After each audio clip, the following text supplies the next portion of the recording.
nous étions dans cette ouverture et lecture de ce fameux livre scellé de 7 sceaux. Donc il est vraiment scellé 7 fois. Et pour être ouvert, puisqu'il y a 7 sceaux, il faut ouvrir les 7 sceaux pour qu'ils s'ouvrent. C'est dire que nous sommes prédestinés à travers ces 7 dimensions de notre vocation d'homme, qui au sens fort c'est la vocation, selon Dieu, la vocation de l'homme, et donc notre vocation chrétienne. Et vous vous rappelez qu'on est prédestiné à la victoire, puisque à la suite du Christ qui est victorieux, l'amour de Dieu est victorieux du mal. C'est cela le mystère pascal. Donc nous suivons le victorieux qui est ce cavalier blanc qui monte un cheval blanc, le cavalier qui monte un cheval blanc. Mais qui implique, vous vous rappelez, il sort en vainqueur pour vaincre encore. Donc, ça veut dire qu'il est vainqueur, mais il doit vaincre encore. Ça veut dire qu'on est victorieux dans une lutte qui ne s'achève qu'au terme. Mais je suis sûr d'être victorieux dans le Christ. Mais ce fait d'être victorieux ne veut pas dire que je ne suis pas finalement dans une guerre. Il y a tout le temps des batailles à mener.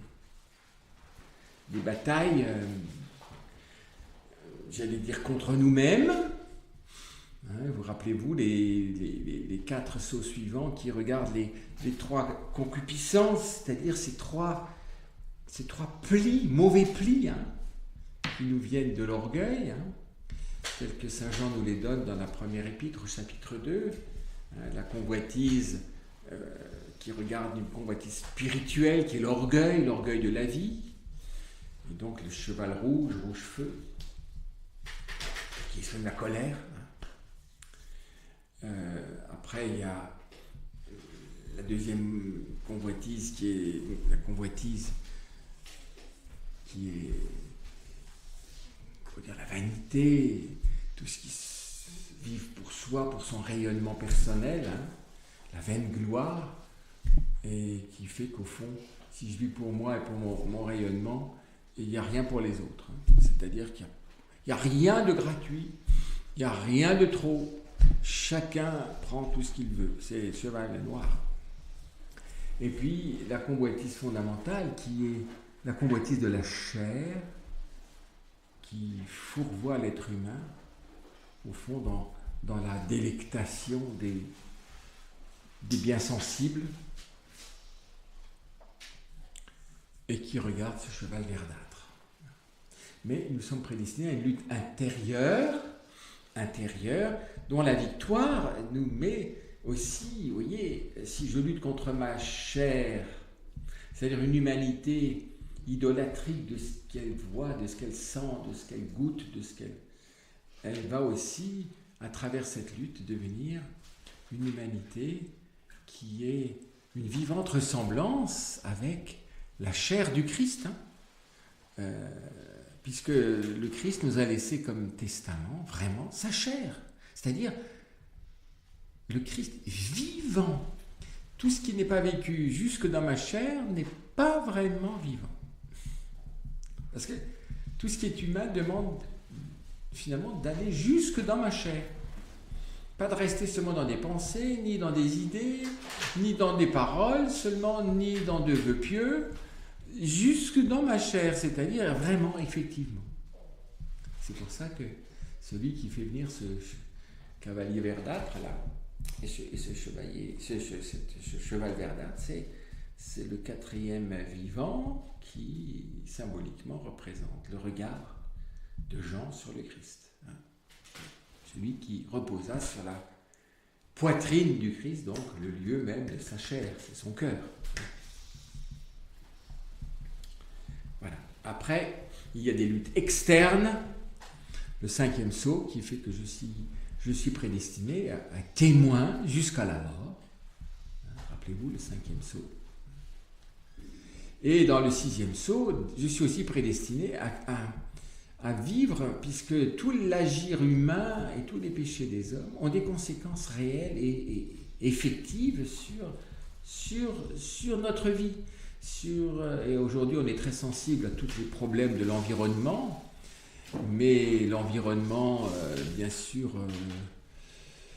physique, dans l'écologie, toutes les conséquences aussi de l'exploitation de l'homme, par l'homme de la terre, donc, avec des catastrophes qui peuvent venir de plein de choses. Et donc, mais aussi, le péché transforme finalement le monde intérieur même de l'être humain, qui fait que l'être humain ne sait plus. Parce qu'il est plongé dans les ténèbres, il a perdu tout repère, et pire, il a même peur de Dieu. Et donc, il se met très loin de celui qui est pourtant pour lui la source d'espérance. Le 6e sceau exprime que, et nous vivons bien des aspects assez forts de ce 6e sceau, qui montrent qu'on voit bien que l'homme a comme détraqué tout son milieu de vie, même toute l'organisation de la société humaine. Enfin, on voit bien que c'est tout. Donc c'est exprimé de façon symbolique, mais au fond, c'est une vie où le soleil n'éclaire plus, la lune qui montre le monde sublunaire est taché de sang, on voit bien, c'est la violence. Même les îles et les montagnes qui sont déplacées, donc plus rien n'est à sa place. Vous voyez, ça veut dire que quand l'homme veut imaginer son futur et se recréer lui-même, on pourrait dire toute l'œuvre de la sagesse est comme neutralisée. Quand l'homme quitte la sagesse, finalement, il est dans un milieu anarchique parce qu'il n'a plus rien à voir avec la sagesse. Et ça fait partie aussi du fait que nous sommes appelés à vivre ça avec tous les hommes. Mais tout cela va devoir s'accomplir réellement. C'est pas seulement lire un livre, mais ceci va s'accomplir. Et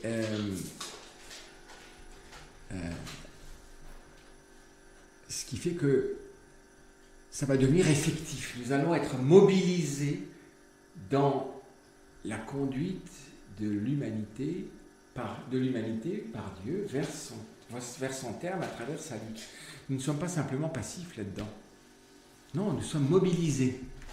Et nous avons vu la dernière fois combien nous sommes appelés à être particulièrement mobilisés dans cette œuvre de vie et de salut. C'est 144 000, vous vous rappelez, qu'on pourrait dire qui représente le sacerdoce royal. Nous sommes appelés à être médiateurs avec et dans le Christ pour tous nos frères. Donc ils sont marqués au front, qui on pourrait dire sur le corps humain, représente au fond ce qui s'accomplit dans le sacrement de la maturité, le sacrement de la maturité et de la force, on pourrait dire, de combat, qui est la confirmation. Être revêtu de la plénitude de l'Esprit Saint. Et puis, en contrepoint de cela, on voit vous vous rappelez, une foule immense que personne ne peut dénombrer, qui montre que on pourrait dire, les entrailles de miséricorde de Dieu sont sans limite. Donc personne n'est a priori exclu de ces entrailles, pourvu que l'homme ne s'oppose pas jusqu'au bout à la miséricorde dont il est l'objet. Et on parlait de la grande épreuve, qui est finalement, pour tout homme, le fait de devoir quitter ce monde et d'être face au Christ. Et je vous disais qu'une des manières de comprendre cette grande épreuve, c'est notre mort. La mort de chaque homme. C'est à la mort de chaque homme que se joue, d'une façon, on pourrait dire, grave, au sens étymologique du terme, parce qu'il en va de mon éternité. Finalement, je dis, j'accepte ou non la miséricorde de Dieu. Quantité d'hommes auront peu coopéré à l'avènement finalement de l'humanité nouvelle et auront été un petit peu des bénéficiaires un peu passifs de la bonté de Dieu. Parce que la plus grande joie, ça aura été de coopérer à cette bonté gratuite de Dieu qu'est la miséricorde pour nos frères. C'est ça la joie d'être chrétien, c'est ça la mission de l'Église. C'est l'humanité au service de tous les hommes, dont la plupart, selon ce qui est dit là, sont un peu des rescapés malgré eux, et souvent d'hommes qui n'auront pas eu l'intelligence du sens de leur existence. Ce qui nous sauve souvent, c'est les éléments très fondamentaux de notre existence, c'est-à-dire au moins de prendre soin de nos proches, de nos enfants, de je ne sais pas quoi. Enfin, vous voyez, voilà, des petits lieux où peut s'incarner la bonne volonté, mais sans avoir perçu l'enjeu de notre temps sur la terre, qui est de connaître Dieu et d'être des coopérateurs de Dieu. On ne connaît quelqu'un qui est amour que quand on reçoit son amour et qu'on veut vivre son amour. Donc vivre le dessein de Dieu sur tous les hommes. Donc de donner notre vie pour nos frères. Donc la sainteté. Nous sommes donc prédestinés vraiment à la sainteté. C'est dommage d'être resté sur le périphérique toute sa vie. On tourne en rond. Donc cette vision sur le sacerdoce royal, cette responsabilité finalement du chrétien pour tous les hommes est très importante. C'est une des grandes lumières du Concile Vatican II, de mobiliser tous les chrétiens. Et spécialement les chrétiens laïcs, c'est leur mission. Le sacerdoce ministériel est de servir la vie des chrétiens laïcs, afin que ces chrétiens soient comme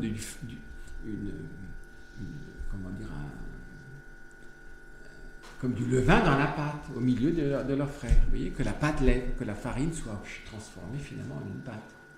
Hein?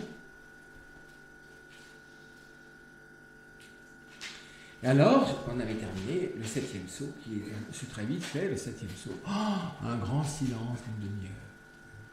Lorsque l'agneau ouvrit le 7e saut, il se fit un silence dans le ciel, environ une demi-heure.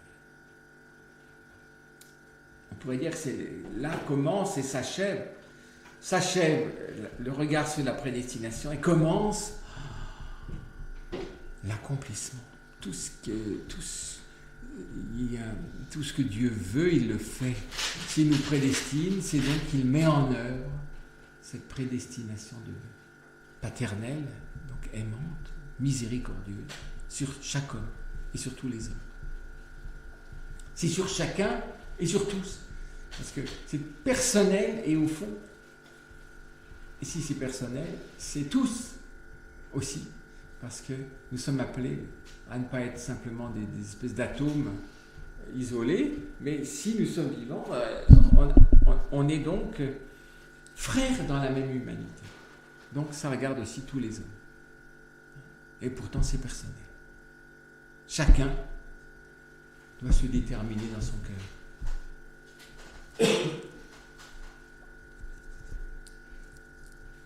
Donc, on va entrer dans l'accomplissement de cela. Et c'est pour cela un grand silence dans le ciel. Vous savez, le silence dans le ciel, on pourrait dire, c'est comme un effroi de ce que Dieu va faire avec l'humanité. C'est un effroi d'émerveillement, de saisissement, parce que on sera toujours dépassé, surpris, émerveillé par ce que Dieu fait. C'est toujours plus grand que ce qu'on pense, ce qu'on a vu, ce qu'on a déjà vu, ce qu'on a déjà pensé, ce qu'on imagine, ce qu'on est capable d'imaginer. Alors, qu'est-ce qu'il va faire ? comme le ciel est dans un grand silence, c'est comme un effroi, quand le Verbe va s'incarner. Mais le Verbe va se faire homme. Il y a des hymnes comme ça qui expriment cet extrême effroi devant la Vierge. Va-t-elle dire oui? Va-t-elle dire non? Si elle dit oui, tout est suspendu au oui de Marie, c'est extraordinaire. Qu'est-ce qui va se passer? Ah oui. Nous, on est terriblement habitués aux choses. Il ne faut pas s'habituer aux choses extraordinaires de Dieu. Va-t-elle dire oui? Dieu est suspendu à Marie, au consentement de Marie. Dieu, vraiment, nous laisse libres devant son fol amour. C'est extraordinaire, ça. Il ne force pas la main. Mais il fait tout pour qu'on puisse recevoir, ne serait-ce qu'une infime miette de son insondable amour.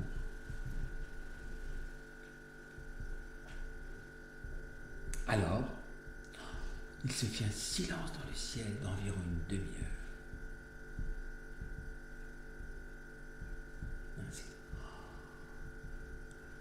Qu'est-ce qui va se passer? C'est comme si on avait vu le sommaire, vous voyez, des choses, et après, maintenant, ça va s'accomplir. Donc tout le ciel est en attente. Il est comme mobilisé. Quand on est dans le silence, vous savez, on est dans une communion. C'est là peut-être que la communion est la plus profonde avec Dieu, et c'est là qu'on est le plus mobilisé. Qu'on l'écoute, qu'on est là. Et qu'on laisse Dieu être Dieu. Le silence est tout sauf du vide. C'est pas le vide, le silence. C'est peut-être là où les choses sont les plus denses dans le silence. D'ailleurs, dans l'ordre de l'amour, c'est dans le silence que les choses sont les plus denses. Quand c'est un véritable amour, c'est au moment du silence que je touche qu'il est vrai, il est là. Il est en acte là, dans le silence. S'il n'y a pas de silence, il n'y a pas d'amour. Ça reste encore périphérique, ça reste anecdotique souvent, ça reste souvent mondain, ça reste passionnel, ça reste romantique, mais il n'y a déjà pas de silence là-dedans. Et je vis les 7 anges qui se tiennent devant Dieu. On leur a mis 7 trompettes. À la trompette, voilà, on annonce la réalisation des choses. La trompette, c'est qu'on va, les choses vont vraiment se mettre en œuvre. Comme une armée se met en route, au son des trompettes. On entre en bataille au son des trompettes.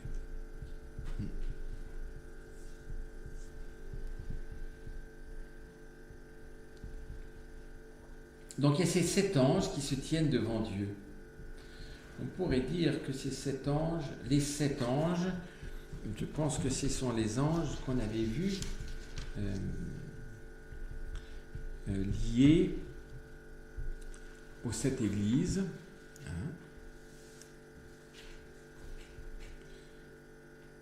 Vous voyez, les 7 étoiles sont les anges des 7 églises. Donc ces 7 anges, à mon avis, représentent ces 7 églises devant Dieu, donc tout prêt à accomplir ce que Dieu veut. Et puis il y a un autre ange, toujours ce fameux ange. Et je vis un autre ange vint se passer près de l'autel, muni d'une pelle en or. Quel est l'ange qui est près de l'autel? Et qui est l'autel? Il est à lui seul le prêtre, l'autel et la victime. C'est la 5e préface du temps pascal. Il est à lui-même le prêtre, l'autel et la victime. Près de la croix se tenait Marie, sa mère. Qui est près de l'autel? Quel est cet autel? Quel est cet ange? C'est envoyé qui est près de l'autel. Et la pelle en or, on voit bien, c'est de quoi prendre du feu. Et l'or est le symbole, bien sûr, de ce qui est précieux. Mais rien n'est plus précieux que... Rien n'est plus précieux que... Qu'est-ce que vous diriez? Qu'est-ce qu'il y a de plus précieux? Rien n'est plus précieux. C'est pas de l'or physique. C'est pas des molécules d'or. Rien n'est plus précieux. Une pelle en or. Qu'est-ce qu'il y a de plus précieux? La foi. Oui, fondamentalement, c'est vrai, mais qu'est-ce que ça exprime, le sang du Christ? Et la foi, en quoi? En qui? Mais, oui, mais c'est-à-dire, je crois en quoi? En son amour. Oui, donc, rien n'est plus précieux que la charité. C'est la charité. C'est la charité. Le trésor, c'est la charité. C'est pour ça que Jérusalem céleste, on voit, elle est tout d'or. En or. Et que l'or signifie la charité. Muni d'une pelle en or, on lui donna beaucoup de parfums pour qu'il les offrit. Qui offre? Alors, offrir des parfums, qu'est-ce que c'est? Avec les prières de tous les saints sur l'autel d'or placé devant le trône. Le trône, c'est toujours le lieu royal premier. Et on a dit que c'était le lieu du Père. Et donc, on donna beaucoup de parfums pour les offrir avec les prières de tous les saints sur l'autel d'or placé devant le trône. Quel est cet autel d'or? Donc, un autel d'offrande, de charité devant l'autel du Père. Qui est cet autel? Qu'est-ce que c'est que cet autel d'or devant le trône? C'est le Christ en acte de charité extrême, c'est-à-dire dans son acte sacerdotal glorieux, qu'est celui de la croix. Vous voyez, ça est un acte d'offrande. Et c'est pour ça qu'on dit il est à lui-même le prêtre, l'autel et la victime. Et de la main de l'ange, ce fameux ange, donc qui est... Marie. Ben oui, c'est mon dada, qu'est-ce que vous voulez que je vous dise? C'est pas que Marie, celle qui préside. Vous voyez, les 7 anges qui sont les 7 églises, mais un autre ange près de l'autel, avec une pelle d'or, qui va donc œuvrer directement par rapport... et donc, et de la main de l'ange, la fumée des parfums s'éleva devant Dieu, avec les prières des saints. L'ange saisit la pelle et l'emplit du feu de l'autel. Qu'est-ce que c'est que le feu de l'autel? C'est la charité du cœur du Christ. Qui peut, j'allais dire, puiser dans le cœur du Christ offert, qui est l'autel, le cœur du Christ? Toute l'humanité du Christ. Du feu, c'est-à-dire l'amour. Jésus dit, je suis venu apporter un feu sur la terre. Et comme je voudrais qu'il brûle. Donc il est pris, qu'il est embrasé. Donc, qui a accès au cœur du Christ pour prendre du feu, pour le donner aux hommes? C'est Marie. Ah oui, médiatrice de toute grâce. Mère de l'Église aujourd'hui, puisqu'on a cette fête maintenant. L'emplit du feu de l'autel et qu'il jeta sur la terre, qu'il répandit sur la terre. Elle donne, on pourrait dire, c'est pour embraser la terre du feu de la charité qui est dans le cœur du Christ, qui est à la fois un cœur sacerdotal, qui est l'autel et qui est aussi la victime. Vous voyez ça? Donc c'est pour ça cet ange qui œuvre près de l'autel, qui même, vous voyez, qui offre les prières des saints, la médiatrice des prières, et qui avec sa pelle d'or, donc qui connaturel, de quoi un réceptacle d'amour pour puiser dans le cœur du Christ cette infinie charité qui est la plupart du temps miséricorde infinie pour des pauvres pécheurs que nous sommes, pour que la terre devienne le lieu où la charité va pouvoir se déployer d'une façon ultime avec nous. Vous voyez ça? Ce furent alors des tonnerres, des voix, des éclairs et tout trembla. Ça veut dire que c'est tous ces symboles de l'Esprit Saint. Ça veut dire que l'Esprit Saint va servir cette économie divine qui va s'accomplir, qui est l'œuvre de la charité divine.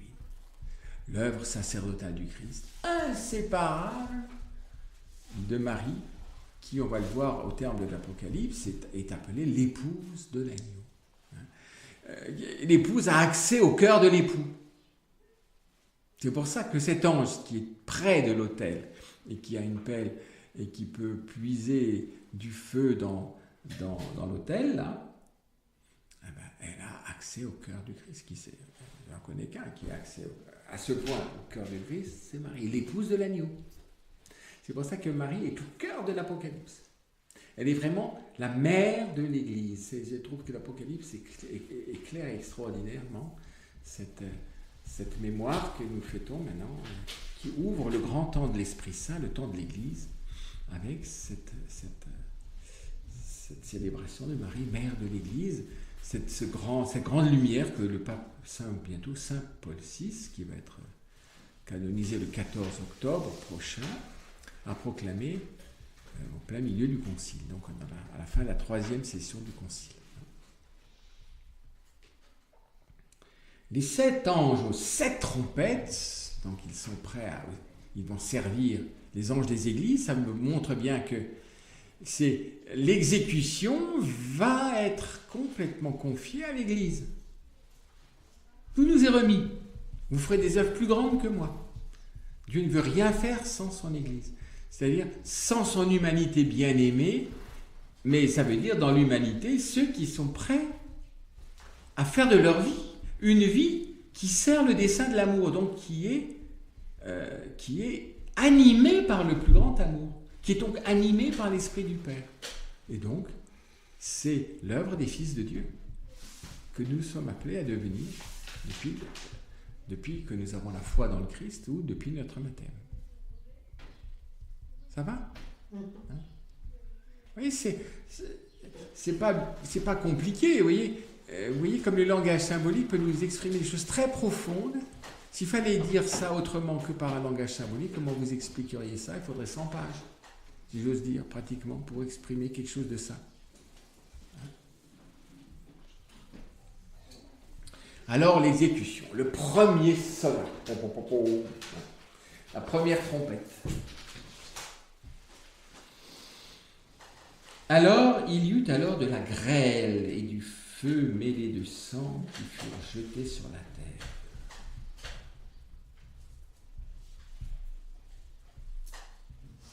Et le tiers de la terre fut consumé, et le tiers des arbres fut consumé, et toute herbe verte fut consumée.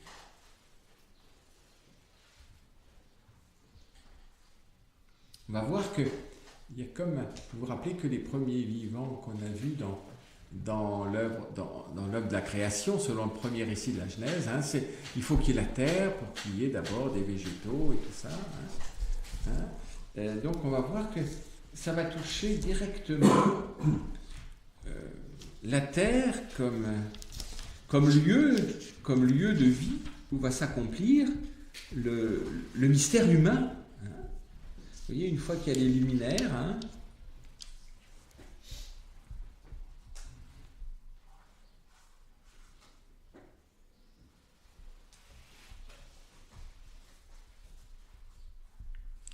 alors je cherche les...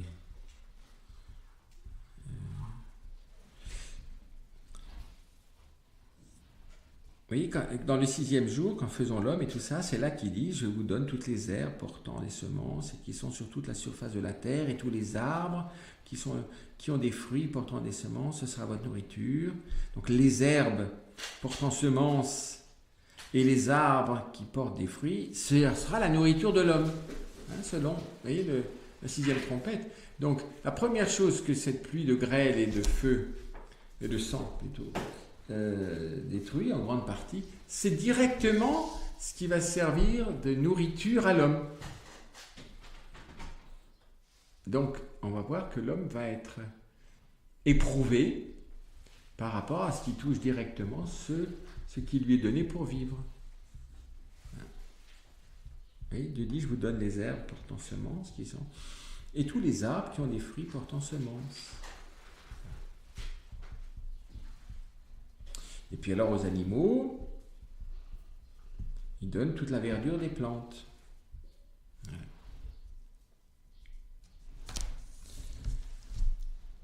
Donc on voit bien qu'il y a quelque chose du milieu, on dirait l'écologie, humaine dont dépend directement la vie de l'homme, qui est directement atteint, puisque la terre fut consumée, la terre, Dieu l'a voulu pour que puisse exister l'homme.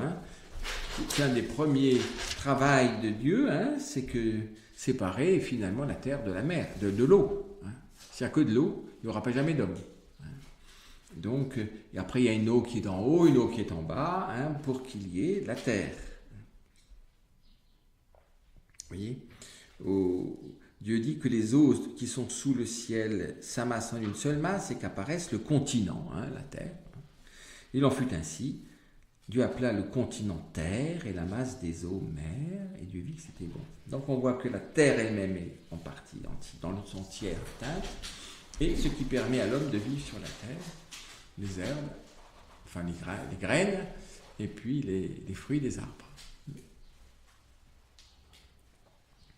Ça peut prendre beaucoup de formes, mais une forme très fondamentale que l'on voit sous nos yeux, c'est que nous-mêmes, nous empoisonnons et nous faisons que finalement la terre devient hostile et l'homme fait que ce qui lui est donné pour vivre fondamentalement, il est capable de le détruire et de s'y intoxiquer avec. Voilà. Tout le problème écologique. Et donc, vous voyez, on voit déjà que, alors on pourrait dire, alors la grêle et le feu mêlés de sang, de la grêle et du feu mêlés de sang furent jetés sur la terre. Le sang, c'est le symbole de la vie. On voit qu'il y a comme un combat contre la vie elle-même. Le sang, c'est le symbole de la vie.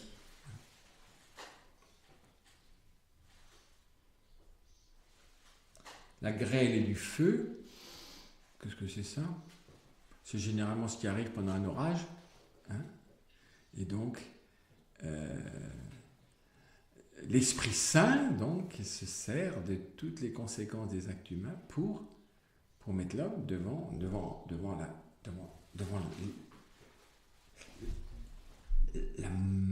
on pourrait dire la malignité de ses choix et de ses actes.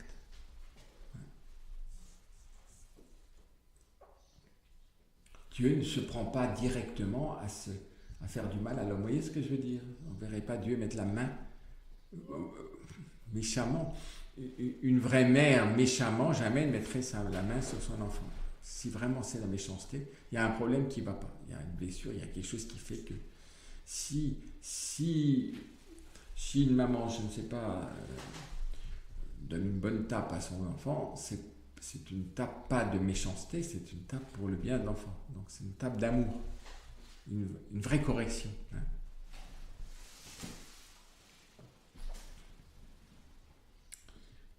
Le deuxième ange sonna. Alors, qu'est-ce qui se passe? Alors, on va voir que l'exécution est beaucoup moins claire que les décrets de Dieu, les sceaux, parce qu'elle implique le mal. Et elle tire, j'allais dire, un plus grand bien du mal qui vient du fait que l'homme a été comme non seulement contaminé, mais séduit par le péché. Et donc, vraiment, vit activement avec le péché. On le verra plus tard, au chapitre 13. Alors, qu'est-ce qui se passe? Le deuxième homme sonna. Alors, une énorme masse embrasée comme une montagne fut projetée dans la mer, et le tiers de la mer devint du sang. Alors là, le sang, vous voyez, c'est l'inverse. Les symbolismes ont toujours des significations extrêmes. Autant le sang peut signifier la vie, comme il peut signifier la mort. Vous voyez, ça a un rapport avec les plaies d'Égypte, ça vous dit quelque chose. Quand le Nil est devenu que du sang, donc il devient impropre à boire et à même irriguer. Et donc, au fond, des eaux qui se transforment en sang, c'est des eaux de la mort.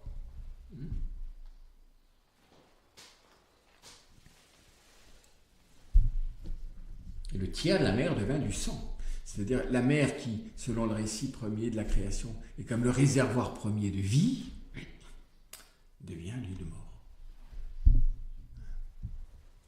Et on voit bien, hein, regardez dans les combats actuels, tout le temps, vous voyez, au nom, on est schizophrénique, c'est le péché nous rend schizophrénique. On est dans une épidémie d'ailleurs, c'est de schizophrénie d'ailleurs. C'est des hommes à deux têtes. Ils disent une chose et font l'inverse.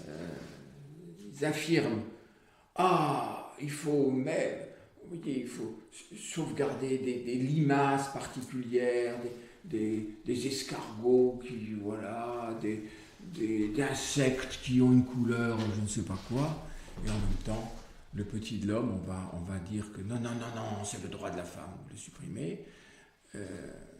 Donc on sauvegarde des échantillons de vie que pourtant on brade à n'en plus finir. Je ne sais pas combien d'espèces disparaissent chaque année du fait de notre manière de vivre, des pesticides, des engrais, des machins, des bouleversements de la terre, des autoroutes, des aéroports, tout ça. Et en même temps, la vie humaine ne compte pas. C'est récemment, là, hier, je crois, le pape a reçu je ne sais pas quel groupe, et il leur a dit qu'aujourd'hui, l'humanité, on est exactement comme ce médecin nazi, vous savez, à Auschwitz, là, Mengele, je ne sais pas, vous voyez, Joseph Mengele, qui faisait des expériences sur les êtres humains. Quand on fait des expériences sur les embryons et sur des choses comme ça, on est exactement, il a dit, on est comme le docteur, machin. Il dit, quand je parle de la vie et de ce qu'on fait contre la vie, je perds tout sens politique, je suis excessif. Et il dit comme ça, je me suis fait pardonner parce qu'on va dire, il se prend pour de dire que c'est le docteur Mengele, alors vous vous rendez compte, oui. On prétend être défenseur de la vie de l'homme, de ses droits, et pourtant on détruit la vie. Alors qu'on est dans un combat vraiment contre la vie. Et l'humanité... Mais vous savez, le prince de ce monde, il n'aime pas l'homme vivant.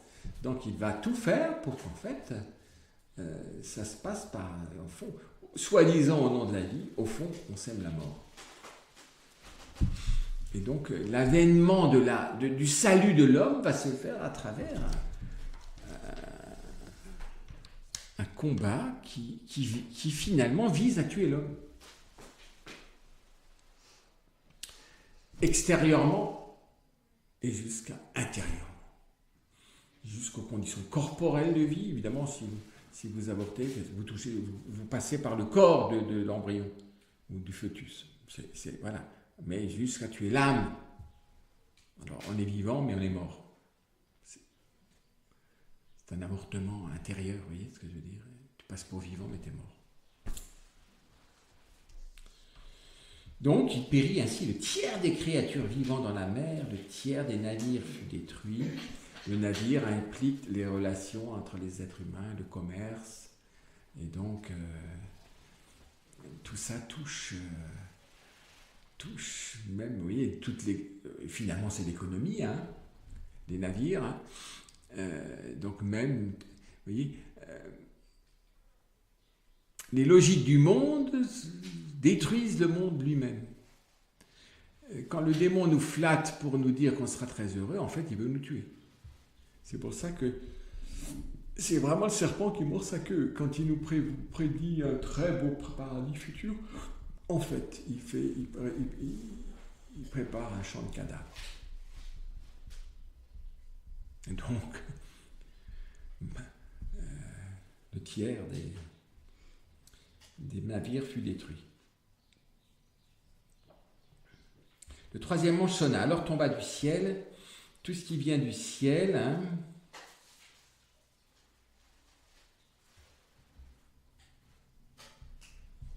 dépend finalement, au moins, vous voyez, c'est porté par ce dessein de Dieu.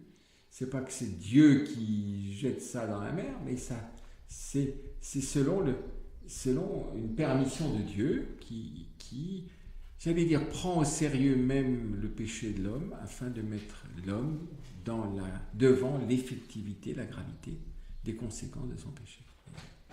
Et donc par là, en même temps, il veut réveiller l'homme, éclairer l'homme, comme ce qu'a fait la dernière, vous voyez, Laudato Si, hein, cette encyclique qui nous montre que si nous continuons de vivre comme ça, eh ben, nous n'avons aucun avenir. Rien que rationnellement, s'il se développe ce qui est en train de se faire, eh ben, l'homme ne pourra plus vivre sur la Terre. Voilà. Donc il est devant les conséquences. Soit tu changes, soit tu vas à l'autodestruction. Enfin, donc le troisième ange sonna, alors tomba du ciel un grand astre brûlant comme une torche. Il tomba sur le tiers des fleuves et des sources. L'astre se nomme Absinthe. Absinthe, c'est amer, l'absinthe. Le tiers des eaux se changea en absinthe, et bien des gens moururent de ces eaux devenues amères.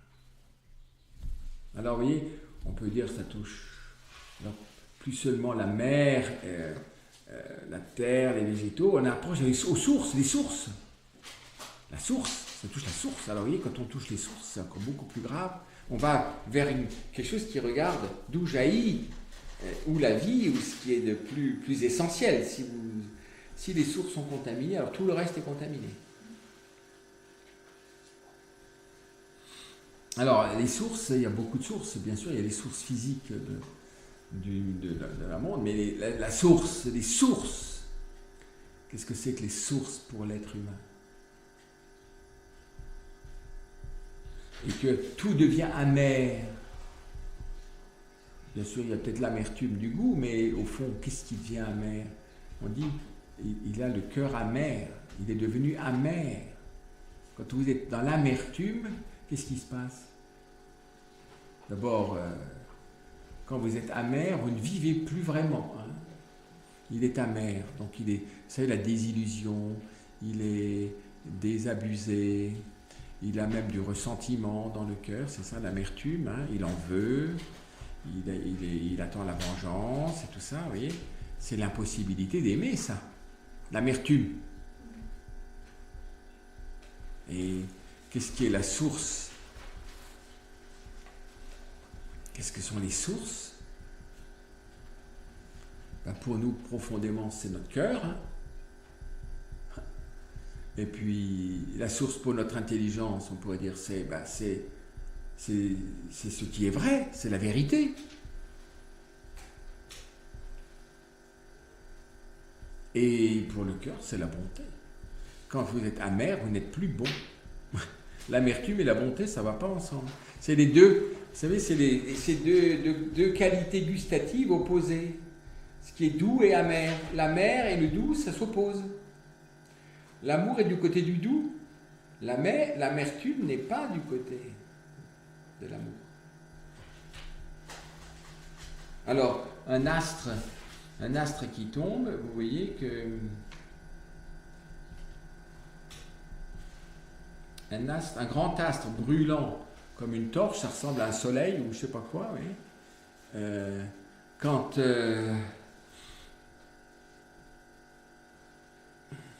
on pourrait dire, alors l'astre au sens le plus grand, le soleil et tout ça, symbolise le Christ. Hein? Mais cet astre-là, qui est un faux astre qui tombe dessus, c'est une idole. Vous comprenez? C'est des idolâtries d'amour, de tout ce que vous voulez, de bonheur, de tout ce que vous voulez, qui rend tout amer. Quand vous avez rêvé des choses qui sont fausses et que vous essayez de mettre en œuvre, tout devient amer. Et là où on attendait du grand bonheur, on est déçu et ça fait de l'amertume. Quand notre cœur est amer, il est dans une situation grave. Donc vous voyez, qu'est-ce qu'il y a un astre qui tombe? En fait, c'est une fausse foi, vous voyez ce que je veux dire? C'est une idolâtrie d'une idéologie qui touche les sources mêmes de l'amour et donc de la vie et du bonheur. C'est-à-dire abîme le cœur de l'homme. Vous voyez comment une expression, vous voyez, symbolique qui se sert aussi de notre environnement humain, hein, peut être exprimé vers quelque chose qui, vous voyez, qui font que les conséquences, les choix de l'homme qui ne se cherche plus de vérité, ni rien du tout, en fait, l'homme se met dans une situation dont Dieu va se servir pour le faire réfléchir et pour se poser la question, mais enfin, il est pour quand ce paradis? Tout est amer. Moi j'ai dit, l'amour est permis, je peux le vivre comme on veut. Vous voyez, on pourrait dire cet astre brûlant, on pourrait dire c'est confondre le véritable amour avec de la passion, c'est de l'idolâtrie affective ou tout ce que vous voulez. Oui. Est-ce qu'on pourrait dire que l'astre c'est l'idéologie des Lumières et l'amertume l'athéisme? Alors, l'athéisme, il rend amer à la fin, parce que comme les Lumières sont une forme par excellence d'idéologie, les Lumières, c'est éclipser le Christ. Hein. On a vu dans le 6e sceau, en fait, il est comme du crin, le soleil. Alors, vous voyez, il éclaire plus rien du tout. On est en fait dans les ténèbres. Hein. Et donc, toute idéologie, finalement, touche l'être humain très profondément, jusqu'à la source, c'est-à-dire jusqu'à son cœur. Il empoisonne le cœur. Et il devient amer. Et donc il n'a plus de source. La vraie source, qu'il vienne à moi et qu'il boive, celui qui croit en moi, c'est le cœur ouvert du Christ. Hein. C'était une des lumières sur, vous voyez, la messe de la vigile de la Pentecôte. Hein. C'est très beau, c'est vraiment, là vient l'esprit, c'est tout sauf l'amertume. Là c'est la douceur, la vraie douceur. Vous voyez, il faut dépasser un sens littéral, vous voyez, pour que ça éclaire. Ça éclaire ce qu'on est appelé à vivre. Ce qui se passe depuis toujours, depuis le péché, mais qui prend de plus en plus de réalisme, jusque dans une dimension physique. C'est-à-dire que tout est empoisonné, finalement.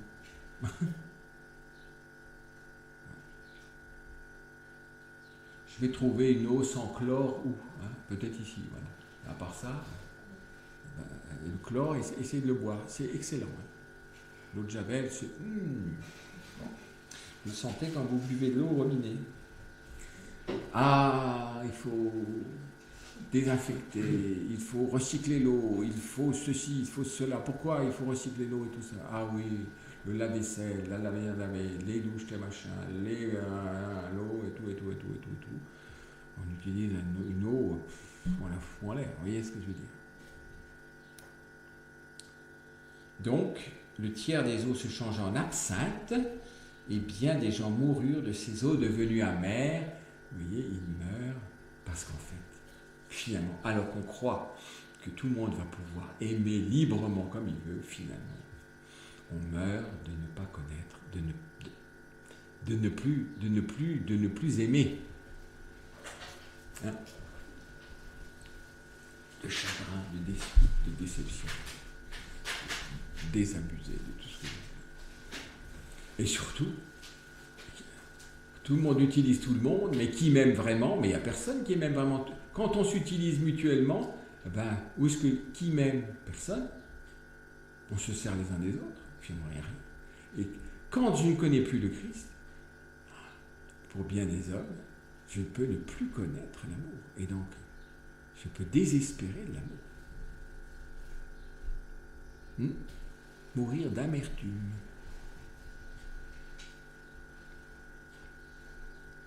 Et le 4e ange sonna, alors furent frappés le tiers du soleil et le tiers de la lune et le tiers des étoiles. Hein, ça touche le ciel, ça. Donc ça touche plus directement la vérité. Ils s'assombrirent d'un tiers, donc on est vraiment dans les ténèbres. Oui, le relativisme absolu, il n'y a plus de pas de vérité, donc il n'y a plus de repères, il n'y a plus rien. Il s'assombrit d'un tiers et le jour perdit le tiers de sa clarté et la nuit de même. La nuit devient encore plus noire, tout devient noir, il n'y a plus de lumière. On est dans les ténèbres, plus de repères, plus rien. Ça c'est vraiment, vous savez, manger du fruit de l'arbre de la connaissance du bien et du mal, c'est c'est décider par moi-même le bien et le mal, donc c'est prendre du mal pour de la vérité. Donc s'éclairer avec quelque chose que je prends pour être de la vérité, mais qui en fait est le mal, ça veut dire c'est plonger dans les ténèbres. Vous comprenez ça? Ce que j'ai pris pour de la lumière, c'est de l'épaisse ténèbres. C'est pour ça que, par exemple, l'idéologie des Lumières nous plonge dans de grosses ténèbres. Mais je prends pour de la lumière ce qui n'est pas de la lumière. Donc, je mets la lumière à la place de la vraie lumière, donc je suis dans les ténèbres.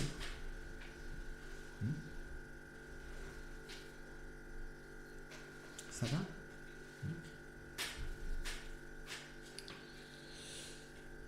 Et ma vision se poursuivit. J'ai entendu un aigle volant au zénith,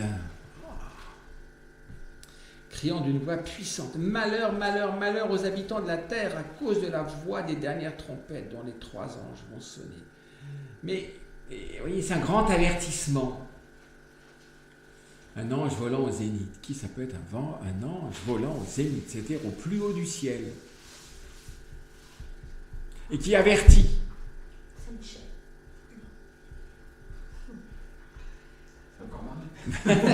Oui, c'est plus des. Alors Saint-Michel peut aussi servir de ça, hein. Mais vous voyez, qui avertit? Il dit malheur, malheur, malheur aux habitants de la terre. Ça veut dire arrêtez d'être des habitants de la terre. Maintenant, les 3 dernières trompettes, ça va en quelque sorte, c'est de plus en plus synthétique. J'allais dire, toutes ces données qui sortent l'homme de son propre mystère, en quelque sorte, se conjuguent dans une synthèse qui fait que finalement, ça devient invivable. Ça veut dire sortez de ça, arrêtez d'être des habitants de la terre. C'est-à-dire arrêtez avec l'idolâtrie. Arrêtez de prendre votre vie terrestre pour le nec plus ultra. Arrêtez de faire de vous des habitants terrestres alors que vous êtes faits pour être des fils de Dieu. C'est ça. Vous savez, les apparitions de Marie, c'est toujours attention, un malheur, malheur, malheur. C'est pas un ange de malheur, mais arrêtez de vous précipiter dans le malheur. Tant que vous êtes habitant de la terre, vous n'avez comme avenir que du malheur. Vous fabriquez vous-même votre malheur. Cessez d'être des habitants de la terre. Devenez des habitants du ciel. Ça ne veut pas dire que je suis plus sur terre. Si, je suis sur terre et comme fils de Dieu. Vous comprenez ça? Donc cet ange qui a averti. Et vous voyez, notre temps, on le voit bien. Depuis 2 siècles, Marie a souvent visité quand même la terre, mais plus l'humanité a de moyens, plus elle s'émancipe de Dieu, plus il faut qu'elle soit avertie. Et avertie à partir du zénith, c'est-à-dire de la sagesse. Du plus haut. Regardez bien. Donc éclairé d'en haut et donc très en profondeur. Voilà. Donc, on arrive au chapitre 9. Et le 5e ange sonna, alors j'ai vu un astre qui du ciel avait chu sur la terre. Quand un astre tombe sur terre, c'est jamais très bon. Alors là, un des fameux astres qui tombe sur terre, et donc contre lequel a lutté Saint-Michel, comme vous l'avez dit, c'est Lucifer par excellence. On le verra plus tard, comme il est tombé sur la terre. Donc, j'ai vu un astre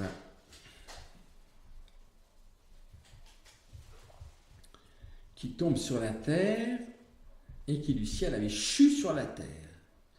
On lui remit la clé du puits de l'abîme. Il ouvrit le puits de l'abîme et il en monta une fumée comme celle d'une immense fournaise. Alors ça, c'est pas le feu d'avant, qui est le feu de la charité. Ça, c'est un incendie visant on ne voit plus rien dans la fumée, on est intoxiqué par la fumée et on est détruit par le feu. Voilà. Ça veut dire faire de l'humanité et de tout ce qui a lien avec l'humanité un désastre, une destruction. Je vous dis, Satan est d'une jalousie noire vis-à-vis de l'être humain. Parce que Nous sommes la seule créature voulue par Dieu pour elle-même. Donc une terrible jalousie, donc qui ne vise que l'anéantissement de l'humanité et de l'homme. Donc on voit bien que cet astre qui du ciel avait échu sur la terre et qui par permission de Dieu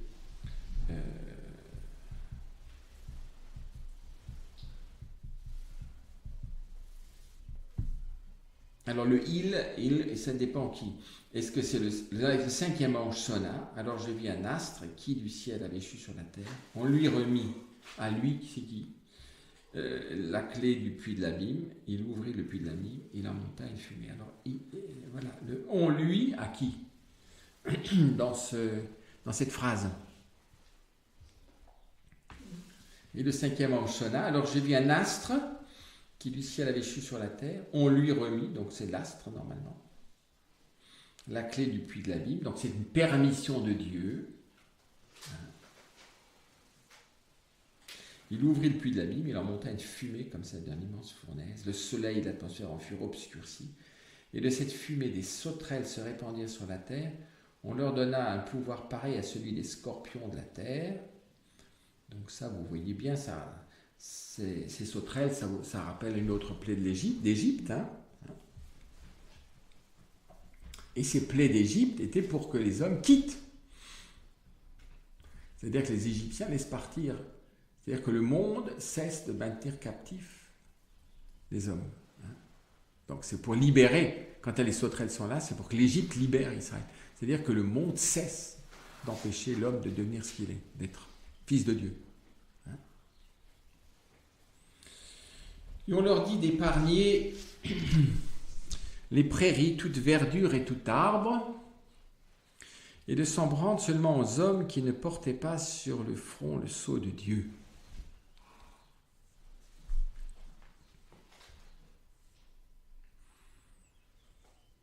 Donc c'est tous les hommes qui vivent comme des habitants de la terre. Rappelez-vous, ceux qui avaient reçu le sceau de Dieu, marqué du sceau de Dieu, c'est les 144 000. Donc ceux qui sont mobilisés dans le sacerdoce royal. Tous ceux qui sont marqués, du fait même que je prends la terre pour ma raison de vivre, je suis la proie facile de tout le mal finalement, de toutes les idoles. On leur donne un nom de les tuer, mais de les tourmenter durant 5 mois. La douleur qu'elle provoque ressemble à celle d'une piqûre de scorpion. Oui, c'est ça. Vous savez, quand vous vous laissez embrigader par le monde, vous pensez que vous allez être merveilleusement heureux, mais en fait, c'est comme notre monde d'aujourd'hui. On nous promettait dans les années 60 le paradis merveilleux sur Terre, c'était fini, le travail pénible, voilà, le confort, tu auras le confort, c'est fini, tout ça, tu seras heureux, merveilleusement heureux. Et vous voyez comment on est, je ne sais pas combien d'années plus tard, on est vraiment heureux. Regardez la tête des Européens, on l'appelle gentiment le vieux continent, selon les dernières statistiques. Sous cette gentille chose, une piqûre de scorpion. Hein. On est empoisonné. On est empoisonné. Et ces jours-là, les hommes recherchent la mort sans la trouver. C'est un comble, on leur promet le paradis sur terre et ils vivent et ils voudraient mourir. On fait d'eux des centenaires, mais enfin, franchement, la vie qu'ils ont, ils voudraient plutôt mourir. Donc vous voyez que tu vas vivre très longtemps, mais tu as vu la vie que tu as. Tu es géré par les différentes structures qui vont s'occuper de toi, pourvu que je meure. Donc, vous voyez, il y a presque un esprit euthanasique. Faites-moi mourir. Hein? Ils ne l'avaient pas bien du tout. Ils souhaiteront mourir et la mort les fuira. Donc, la vie sur Terre devient un tourment, alors qu'on était censé être au paradis sur la Terre. Vous voyez, comme la permission de Dieu par rapport à Lucifer et ses sbires, c'est un puits d'abîme, le puits de l'abîme. L'abîme, c'est juste l'inverse du salut. On ouvre le puits de l'abîme. Donc il y a une permission que vraiment on ouvre, que la vie de l'homme soit menacée par un vrai abîme.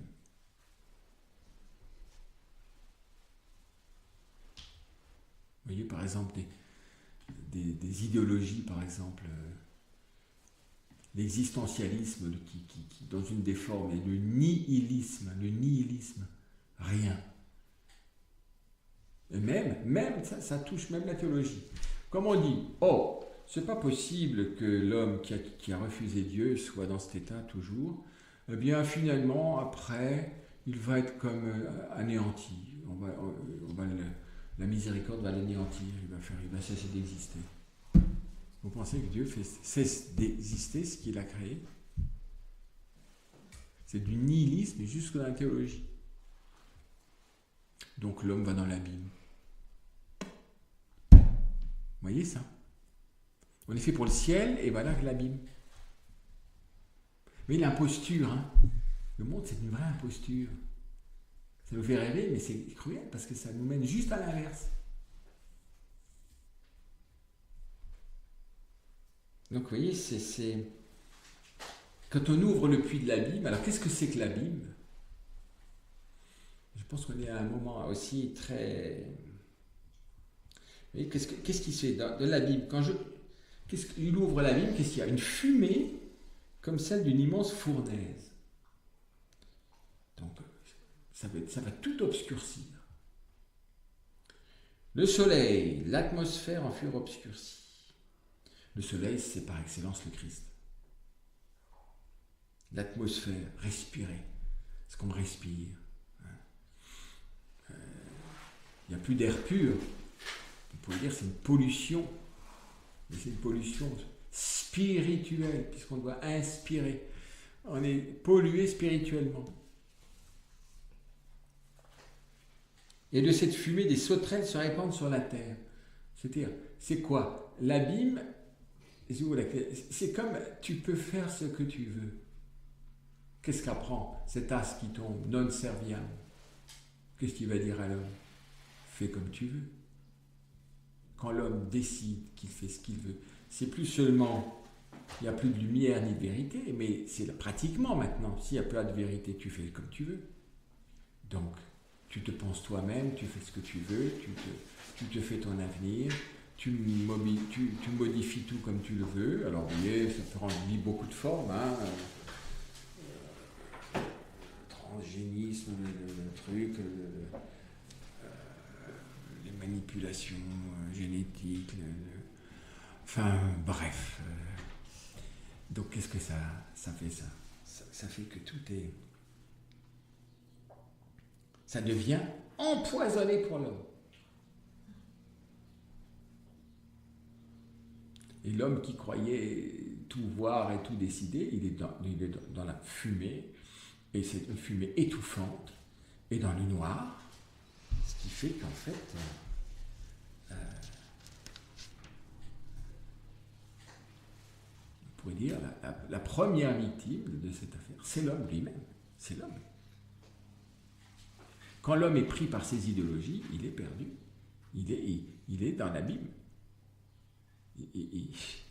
C'est un abîme, vous voyez, quand un abîme, on tombe dans un abîme, on ne sait plus.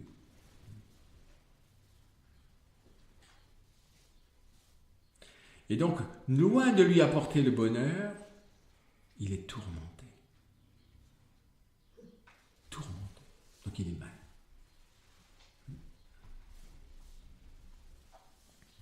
Or, ces sauterelles, à les voir, font penser à des chevaux équipés pour la guerre. Sur leur tête, on dirait des couronnes d'or, et leurs faces rappellent des faces humaines. Leurs cheveux, des chevelures de femmes, et leurs dents, des dents de lion. On pourrait dire que ce sont des hommes totalement, on pourrait dire des suppôts de l'esprit du monde, des suppôts de Lucifer, qui sont là pour enrégimenter tous les hommes d'une certaine manière. Donc on regardez ces sauterelles, c'est des chevaux. Le cheval, ils sont pleins de vitalité, vous voyez, de force et de machin, équipés pour la guerre.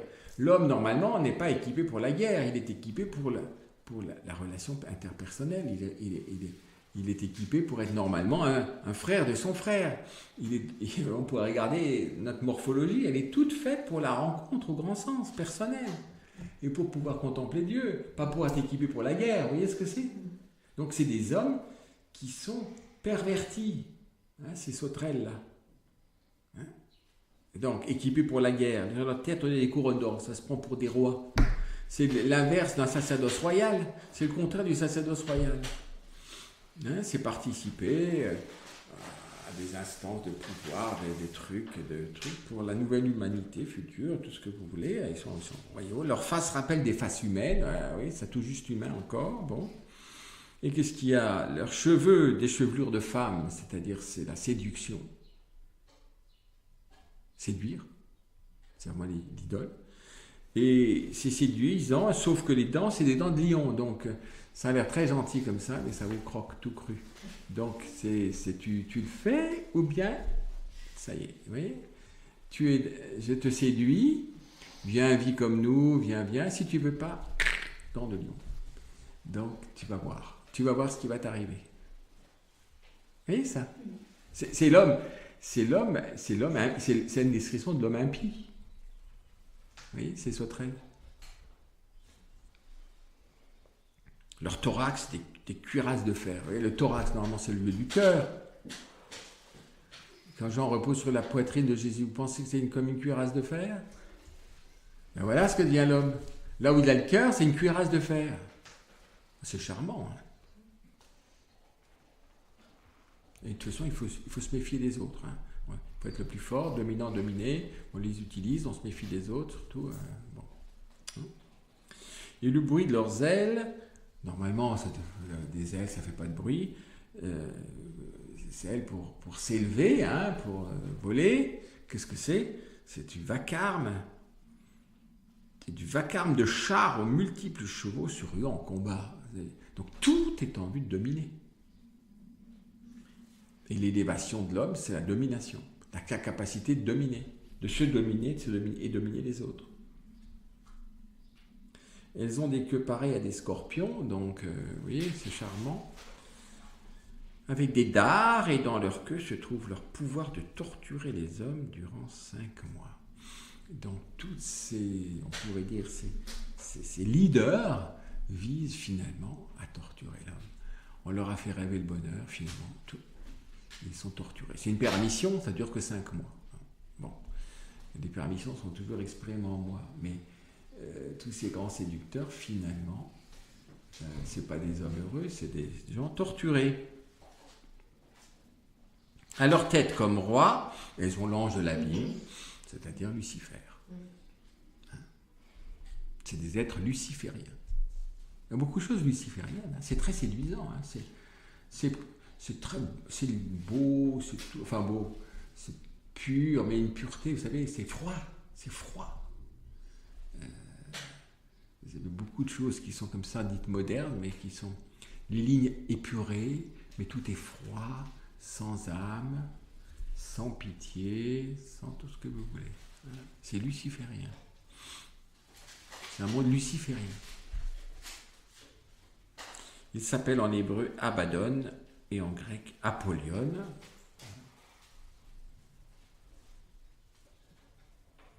Alors, la traduction Apollon, c'est un dieu, hein. C'est une idole, enfin, l'Apollon. Hein.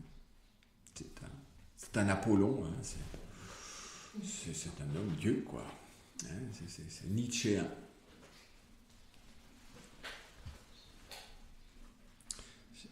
Ça veut dire destructeur, mais ça semble extraordinaire, un Apollon. En fait, c'est destructeur. Le premier malheur est passé, voici encore 2 malheurs qui suivent. Vous voyez, c'est vraiment une séduction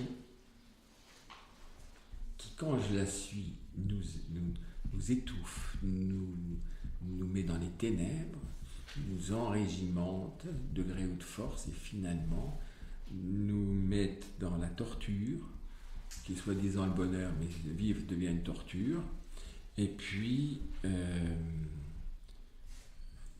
on est empoisonné, piqué par un poison.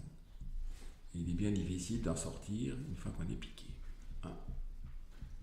C'est tout gentil, comme ouais, ça fait des sourires, c'est une face humaine, ça a des cheveux de femme, ça a des dents de lion, et ça vous pique. Oui, c'est la grande séduction du monde. Vous voyez comme on peut. Et pour nous, c'est beaucoup plus facile de comprendre ça, parce que plus le temps avance, plus ça se développe. C'est vrai dès le début, dès les premiers temps, après la résurrection du Christ, mais ça se déploie de plus en plus, puisque la logique de ce déploie, et pour nous, c'est de plus en plus déchiffrable. Vous voyez ? Si je regardais, je ne sais pas, du temps de l'Empire romain, il y avait déjà un petit peu ça. Mais maintenant, l'Empire romain, c'était de la bibine à côté de l'état du monde d'aujourd'hui. Vous voyez ? Donc, ce qui nous attend, on a vu des malheurs. Si je regarde un Staline, si je regarde un Hitler, un machin, on en voit mais la suite, je ne sais pas ce que ce sera. Oui. Et le 6e ange sonna, alors j'ai entendu une voix venant des 4 cornes de l'autel. L'autel est sur 4 cornes, c'est un lieu de puissance. De l'autel d'or, placé devant Dieu. Donc ça vient directement, vous voyez, du Christ, du sacerdoce du Christ, et la puissance du sacerdoce du Christ. Elle dit au 6e ange portant trompette, relâche les 4 anges enchaînés sur le grand fleuve Euphrate.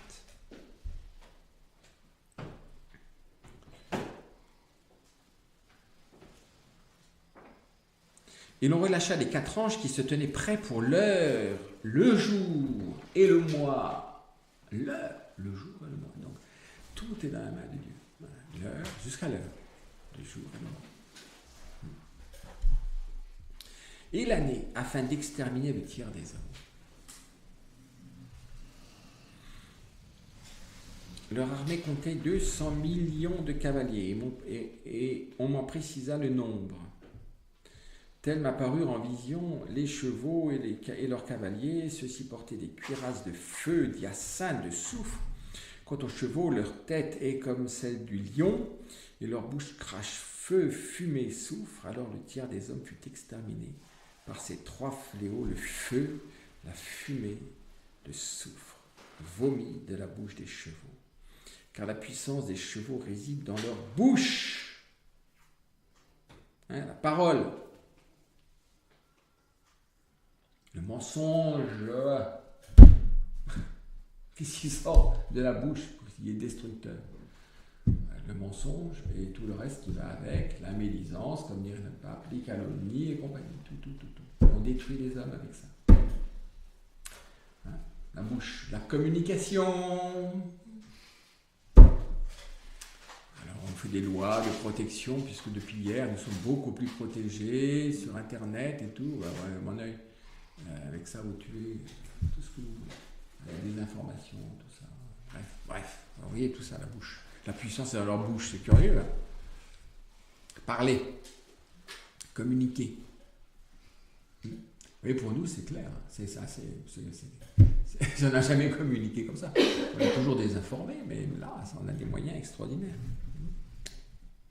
Alors, car la puissance est dans leur bouche, elle réside aussi dans leur queue. On parle, on dira connu, et puis par derrière, ça veut dire par derrière. C'est la manœuvre. Par derrière, la queue, par derrière. Vous voyez ça, par derrière. Rien n'est. Vous voyez, c'est un mensonge. Enfin, on dit ça, et par derrière. C'est les intérêts qui font ça, tout le temps. Si vous avez des intérêts, qu'est-ce que c'est derrière la tête? C'est pas derrière. Tu me regardes, t'as la face, mais pas derrière, t'as quoi? Oui, la face cachée. Alors on parle de complotisme et tout ça, mais c'est un esprit. Si vous mentez, écoutez, ça fait ça. Alors il y a les vrais, les faux, mais qu'est-ce qui est vrai dans un faux? C'est du même genre. C'est que, en effet, ainsi que des serpents, comme des serpents, comme ça, sont munis de têtes dont elles se servent pour nuire de tête. Hein. C'est comme de l'intelligence, comme des choses intelligentes, oui. Or, les hommes échappés à l'hécatombe de ces fléaux ne renoncèrent même pas aux œuvres de leurs mains. Alors, ça a des résultats d'être désastreux. Ils ne renoncèrent même pas aux œuvres de leurs mains. Ils ne cessèrent d'adorer les démons, ces idoles d'or, d'argent, de bronze, de pierre, de bois, incapables de voir, d'entendre ou de marcher. Ils n'abandonnèrent ni leur meurtre, ni leur sorcellerie, ni leur débauche, ni leur rapine. On est vraiment dans une anti-sagesse. Hein, vous voyez, il y a quelque chose d'anarchique. Et finalement, l'enjeu, c'est la mort de l'homme. La mort physique, peut-être, en partie. Il y a un esprit, comment on dirait, malthusien. Oui. Le nombre des hommes est une calamité, vous voyez, donc c'est malthusien. Et puis aussi, ça tue finalement aussi les cœurs. Hein.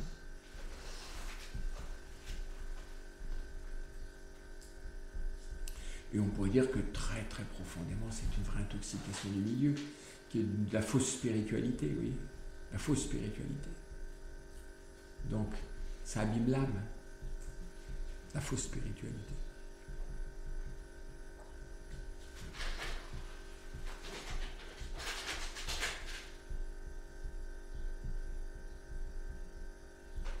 Bon, et ensuite, il est presque l'heure, non?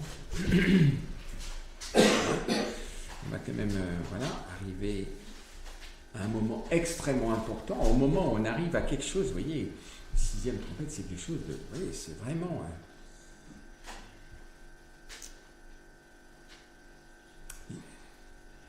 La terre devient un lieu terrible, vous voyez ce que je veux dire. Elle est pour les hommes. Et ça aboutit à l'extermination du tiers des hommes. On voit bien. Donc les 2 tiers sont préservés. C'est une manière symbolique de dire que Dieu garde l'homme malgré tout, mais qui aboutit à quelque chose qui est contraire au dessein de Dieu sur la terre, puisqu'il a voulu la terre pour l'homme, et non pas que sur terre, l'homme soit exterminé. Hein?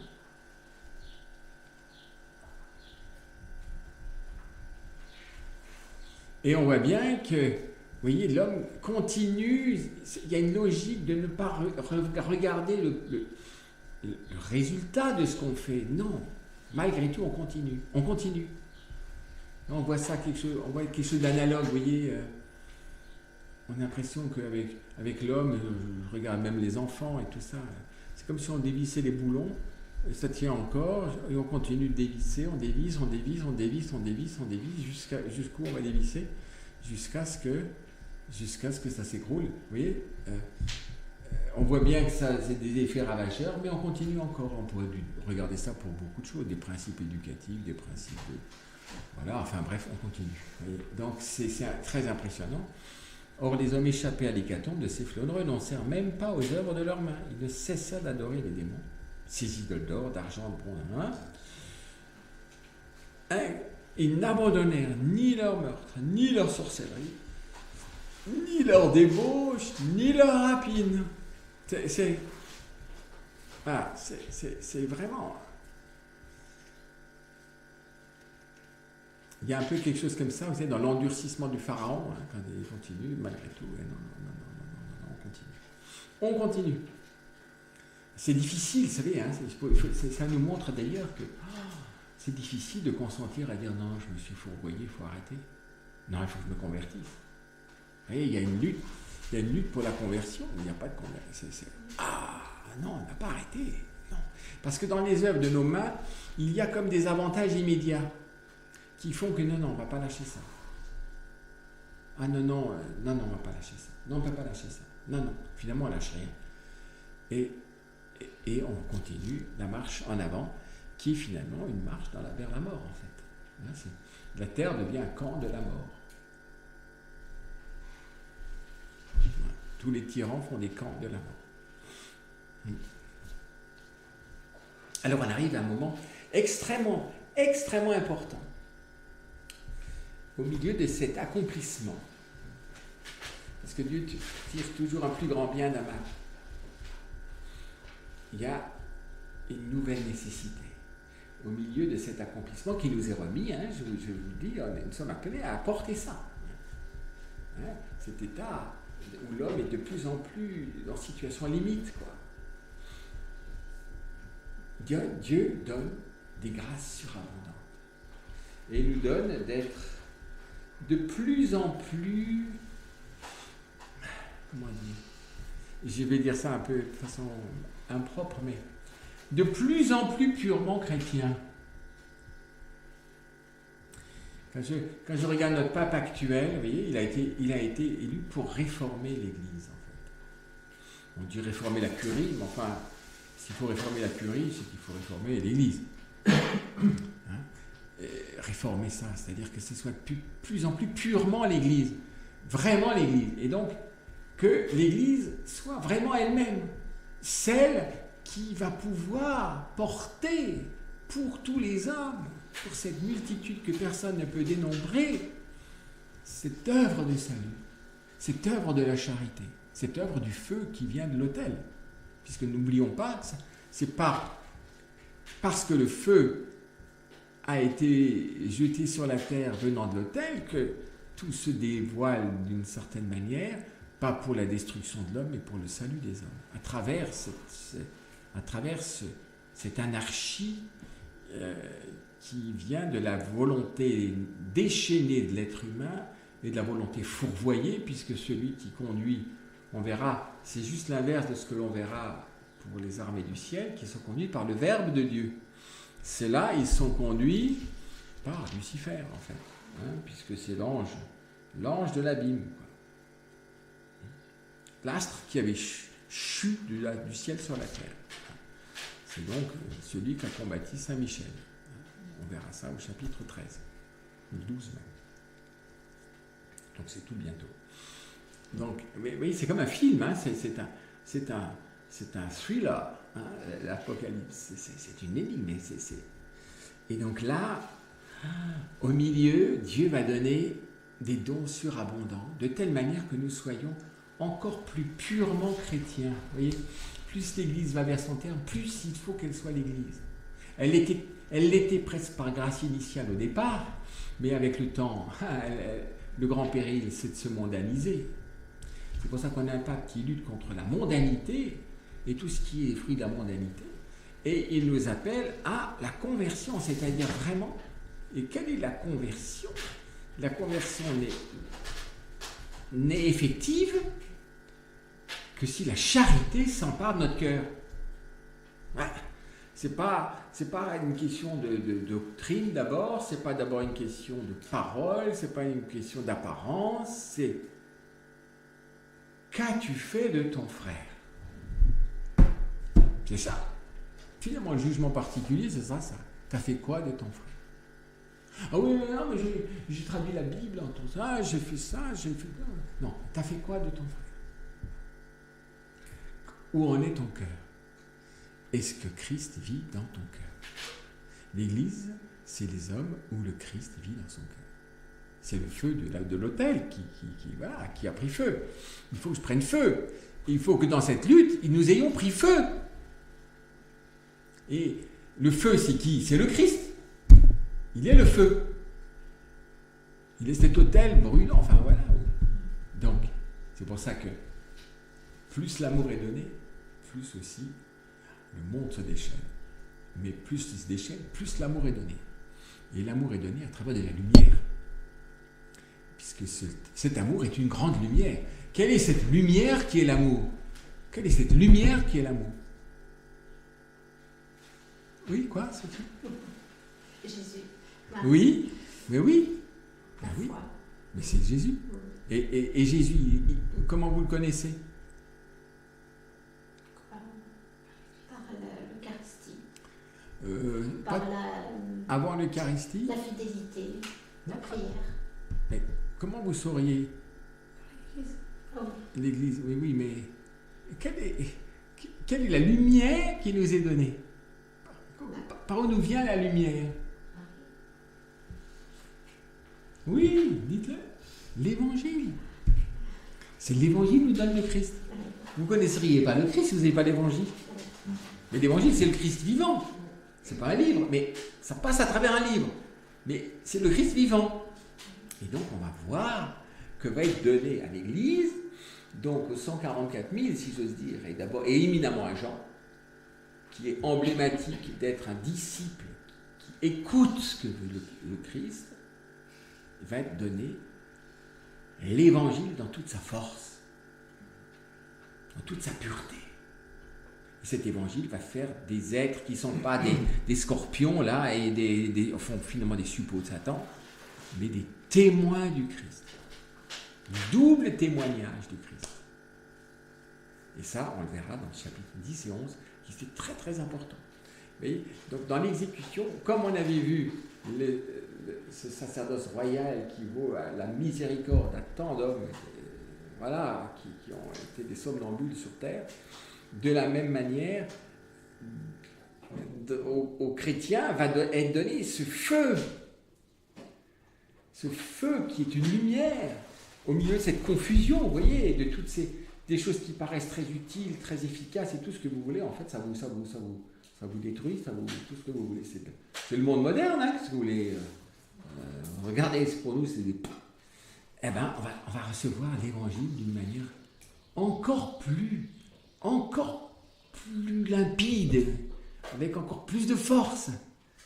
Et c'est pour ça que le concile et ce qui suit, et pour que l'Église soit plus en plus l'Église, c'est-à-dire qu'elle soit vraiment vivante du Christ. Voilà. On verra ça. Voilà, ça vaut tous les romans, hein, vous savez. C'est curieux, on n'arrive pas à vendre ce roman. Il y a un suspense là, extraordinaire. Il faudrait le mettre au cinéma. Je ne sais pas cinéma, mais là, je crois que là, oui, non. C'est extraordinaire. Ça. Mais ce n'est pas l'Apocalypse Now, hein, c'est autre chose.